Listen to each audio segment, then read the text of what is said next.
Queer and trans love stories are actually essential to our evolution, and especially right now with Neptune and Saturn in the sign of Aries. And the reason I say this is because often stories that center queer and trans people are not about some specific trajectory or goals that need to be met in a relationship. They come from a more timeless place, or they approach relationship from a more timeless present place, right? So that's Neptune being that energy of timelessness, of non-linearity, along with Aries, which is in the present moment and also very embodied. We really see this happen in Heated Rivalry, which has become so incredibly popular at this time, and I don't think it's a coincidence that its rise in popularity has happened just as both Neptune and Saturn have come to move and make their conjunction at 0 degrees of Aries, which is Mars ruled. So Mars does deal with our primal instincts, including sex and sexuality. What we really get to experience through this love story is the individuation of these two characters,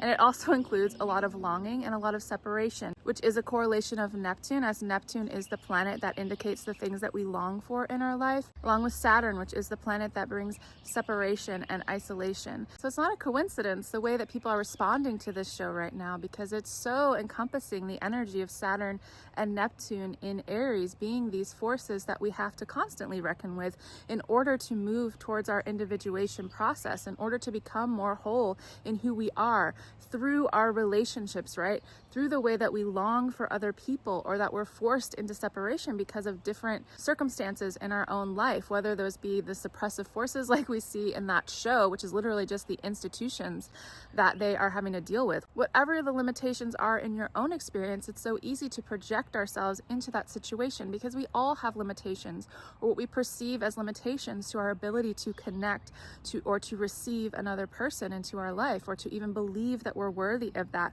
or that that could actually be a reality for us. And beyond even just relationship, it's more about being able to access our desires and be able to have what we so desire. But this show and a lot of stories, again, like I say, that are queer, focus on queer and trans love specifically, allow us this kind of window into our own individuation process. If you really want to nerd out about these things, I just spent the last 3 months writing a piece on the Saturn-Neptune conjunction through the lens of Heated Rivalry and also the TV show Pluribus. And both of them were incredible ways to really dive into these archetypes and how they're playing out now, and why these stories are so significant and also so popular right now. So check it out if you're interested on my Substack, evandevovere.substack.com, and it'll be in the description or whatever. All right, bye-bye.